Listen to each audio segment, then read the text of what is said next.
Welcome to the Mountain Man Chronicles. Be comfortable with the uncomfortable. Live, learn, and explore. Eileen and I have been traveling over the 2 past months doing some overlanding. We've covered both Wyoming and now we're focused on Montana.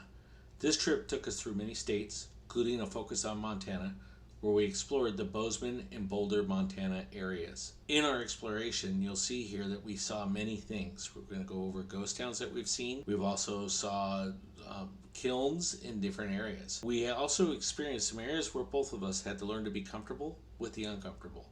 You'll get what I'm talking about that in a moment. During this journey, we're going to be splitting the video into 3 different videos. The first one covering our first 2 days, second one the middle 2 days, and the last one is more sightseeing, seeing some historic state parks and some interesting history of Montana. I hope you enjoy our journey. Our first destination was Red Shale Campground in Montana. Whenever I plan any type of trip, I always try to break up our day into like 5-hour chunks as I'm driving. What the 5-hour chunks do is it helps us break out the monotony of being in a car, the road noise from my mud train tires, and it just makes it easier to travel. It also gives me time to spend with Raylene and enjoy her company, and both of us enjoying the outdoors. This campground is actually really beautiful. It's right off of Highway 212, a lot of flat open land as you can see here amongst the pine trees. What you don't see here is the anticipation for both of us planning for the days ahead, meeting some new people, and just doing the adventure. The adventure is really what makes the trip. It really makes it worthwhile. Still a beautiful campsite and very relaxing. The next day we were up bright and early heading off to meet the rest of our crew. We were going to meet up with Tim and Melissa and their family. They had a Gladiator and a home-built trailer. We had Kyle and Stephanie, and they had a Gladiator and T-Rex trailer. I've met with Tim before and been on several trips with him, but I had not met Kyle or Stephanie and was looking forward to it. We were headed to Boulder, Montana. Sorry, not Boulder, Colorado. Boulder was an interesting little town, really cool. We were going to stay at the fairgrounds there. We were visited in a really nice, just open setting with cows around us. Beautiful area. Just excited to meet new people, and it was great to meet new people. The next day, the plan was to set out with just the 3 of us as we wait for the other 2 arrived. What I love about this area of Montana is there's so much to explore. There's mines. It's beautiful scenic country. Old mining cabin back there. Huh? Up on the hill. As we ventured up the trail, we ended up coming up to our first roadblock of the trip. It ended up being a culvert that washed out because Montana had heavy rains this year and really changed the area. This was our first blocker, but not the only one we had. After getting all of us turned around after the culvert, we decided to head up towards the Comet mine. Comet mine was interesting. It was a little rough route getting to. It was actually quite fun until we got to this point. If you look up here, that's the power lines. They're maybe about 25 feet above our head. We're at the top of the hill looking down on the canyon where the Comet mine is, with a drop off to about 500 to 700 foot to our left. So basically we're on the shelf road. Pretty interesting shelf road. 1 lane, kind of a shale road with a lot of little drop-offs. You know, coming to someone for the first time, not knowing where you are, coming down a shale road, fairly steep, probably a 7 to 9% grade coming down. Made for an interesting drive. Just a note, Raylene doesn't really like steep places, so her adjusting to the shelf road, she definitely became comfortable with the uncomfortable with this. At times she was climbing in my seat, which was quite fun. She did handle it really well. I was very proud of her in this. In fact, for this trip, she gets the Comfortable with the Uncomfortable award. What I didn't know was this was the milder of the 2 shelf roads we were going to come down. It was nothing that the Jeep didn't overcome with 4 low in first gear. It was definitely something I wouldn't want to do with the trail. The payoff at the end of this definitely was worthwhile. As we come around the bend here, you'll see that we experience the Comet mine. Now, the Comet mine was first developed in 1883. Was really supported by the Helen and Livingston Smelting and Reduction Company. They made a discovery in 1874 of ore, transported to another mine through the Wickes processing, through the Wickes Tunnel, which we're going to go through later, and the operations lasted all the way up into 1927. The property now is on private land, so we couldn't actually go into mine or go around the mine and explore it. But it's pretty interesting. It was really cool to see just the old sluice that's there. There's a old building that's there. So it's about 35 acres. Has a hopper. Has the area that's they basically delivered the ore through.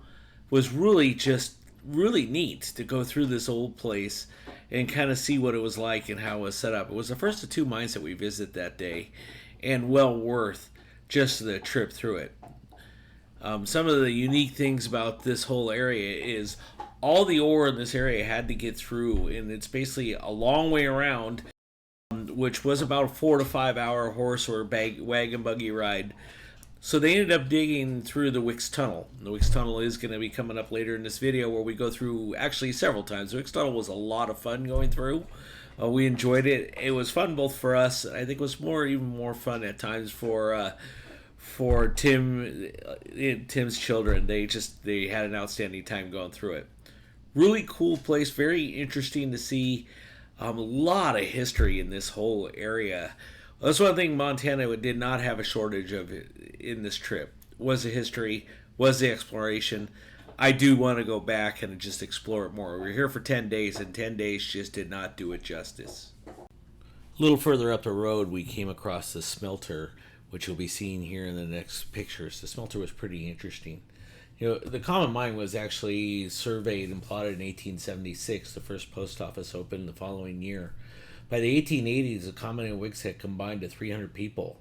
Comet was once home to a school of 20 people, post office, but by 1900s, the ore started to play out. By 1913, it was actually described as a ghost town, and you see the remainders here. There are some prospectors still digging in the hills, looking for their gold and trying to find their way. I don't envy them the hard work, but I do envy them with the views that they get to see. As we bid farewell to the Comet mine, we decided to turn our trucks towards our next adventure, which would be lunch in the middle of the Montana forest.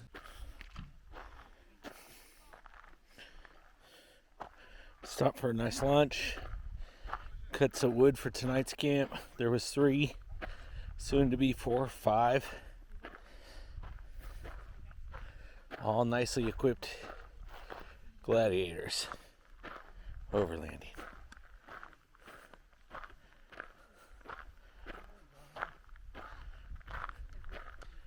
Beautiful country, though. One thing Montana didn't have any of was shortage of trees, beauty, and just natural forest. We just passed a moment where we looked at Tim's Jeep. Tim led this expedition.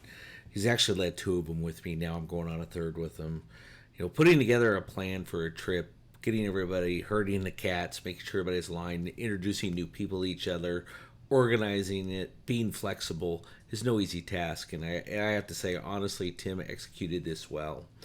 He was really attentive to all our needs, specifically, unique challenges with everybody. Our fear of driving on shelf roads, which we eventually got over.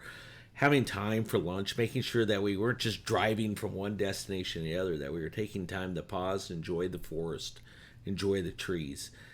Any of those that have watched my videos in the past know my passion for the forest, my passion for the wilderness. Montana didn't have any shortage of that.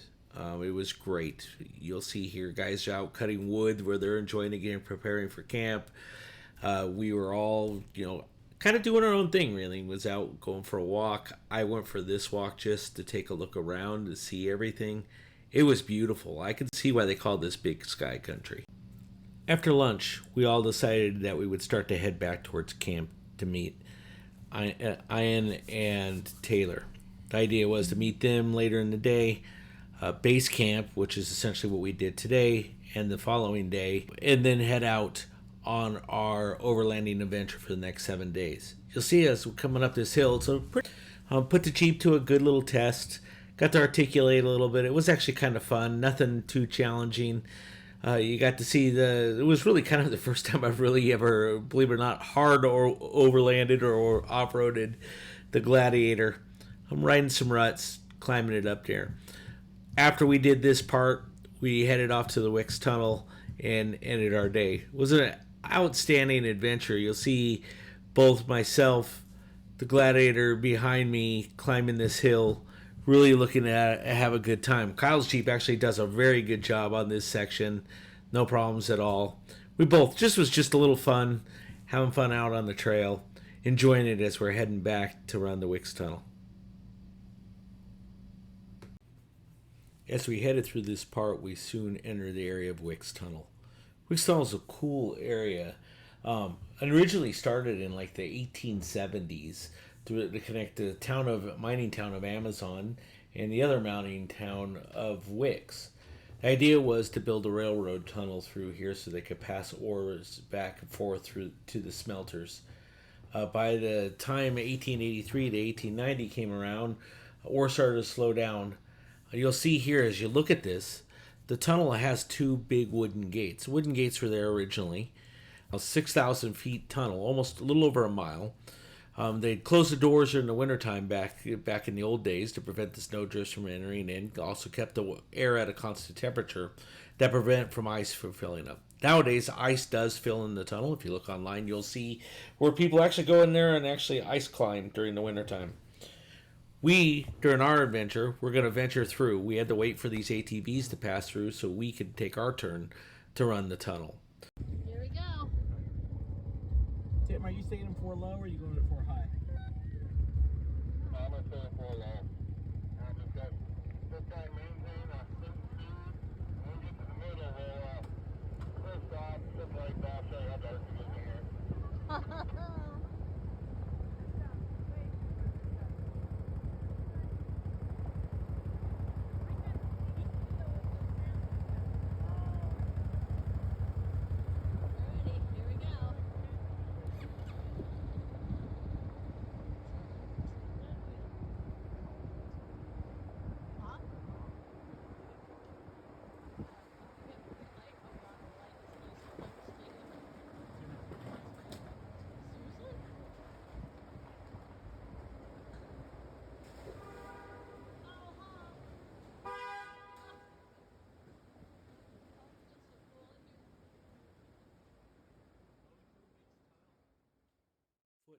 Of water on the ground.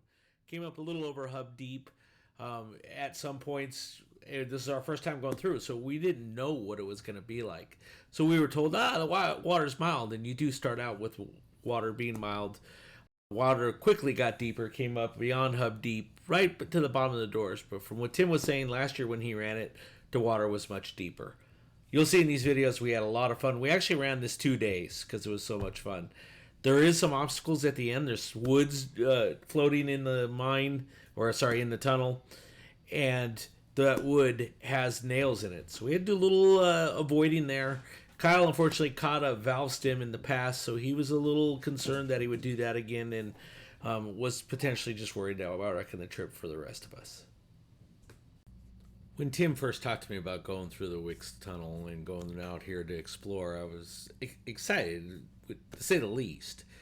I love history. I love exploring. I love ghost towns and the forest, of course, as everybody knows that watches my channel.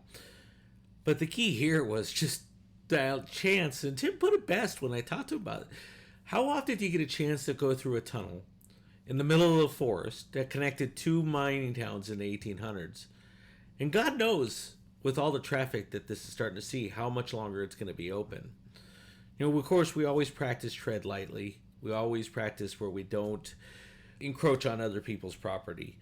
But this kind of stuff that's open and available to us, it's just pure fun. It was so much fun that I actually, we after the next day, we're like, let's run it the other way. So we ran it the other way backwards the next day. Wanted to run it a third time, and we probably would have time bearing. But it was just a lot of fun, the chance to go through this old tunnel. And it's no wider than the Jeep, and I don't think this video truly does it justice. Imagine for the first time you're taking a guide's chance saying, hey, last time it came up as far as my doors, but I think we'll be okay. And it's just a fun ride to go through the tunnel. Talk about a little bit of a wing and a prayer to go through this, but worth every second of it. Really was. It was just fun. I mean, I can honestly say now I went through a train tunnel that was built in the 1880s. That was no wider than my Jeep. Water came up to hub deep. We were going into the unknown and, just exploring. This was a lot of fun. The history of this, if you think about it, we were camped on this side of the tunnel, the side we're headed to. If we would have taken the route all the way around, we probably would have added another hour to our trip. This was literally about 20 minutes from Boulder. So we cut an hour out. That's in today's terms. If you think about it, in the old wagon train carrying ore or to the smelters, that's a 2-day journey, right? So paying to have a train tunnel put through here that's no wide, nowadays no wider than a Jeep. In those days was a small train trestle going through. A mile long, dark, right? You talk about coming in. We had, our lights back then. They probably had a lantern as they were walking through and digging this out. And then having two people or two teams start. One at the Amazon side and it's down to Amazon. The other at the Wickes side and meeting in the middle and making sure that you meet in the middle and joining everything up. You think about today's modern technology and the things that we do to accomplish things. If you just think about the man effort put in back then, it's quite the accomplishment. This was a defining moment for me in overlanding, was to go out, explore something. As I told Tim as we went through the trails, it's a lot of fun when you're planning, and Tim attested to this. And then to be able to put a dot on a map and then come back later, a year later in some cases for my trip to Wyoming and say, hey, I wanted to go see Lander's Cutoff. He wanted to go see Wickes Tunnel. We put a dot on the map, and here we are today. Quite the accomplishment, a lot of fun, and it really just does make the journey. One of the funnest parts about this whole trip was just the excitement with Raylene. She was going through the tunnel. She was a little giddy at times. She was just having a blast. She actually, at that time, wanted to go through it again herself. Kind of made the trip for me, right? Because she enjoyed that. Now, she did get uncomfortable in some areas where we had shelf roads. The first one in particular, the second one a big time because it was a straight drop off. But at the end, she agreed it was worth it. She overcame her fear somewhat of shelf roads. Would I put her on another one again? Probably not a lot, but I'll warn her ahead of time. She did have a good time in this trip. 10 days is a long time to go overlanding. But, it was well planned, well executed. This tunnel made it worthwhile. As we head back to camp, we're going to go wait for Taylor and Ian to join us the next day. As we start to end the Wickes Tunnel, we bring day one and video one to a close. I hope you join me for our next video. Next will be joining us as Taylor and Ian are joining us for the trails ahead. Tomorrow we are still going to go out at base camp, but we're going to go do some tougher exploring, some trails that were a lot of fun. I think there's going to be a lot to look forward to. I know you're going to enjoy the videos. Be looking for next week for a continuation of the Wickes Tunnel journey. Thank you.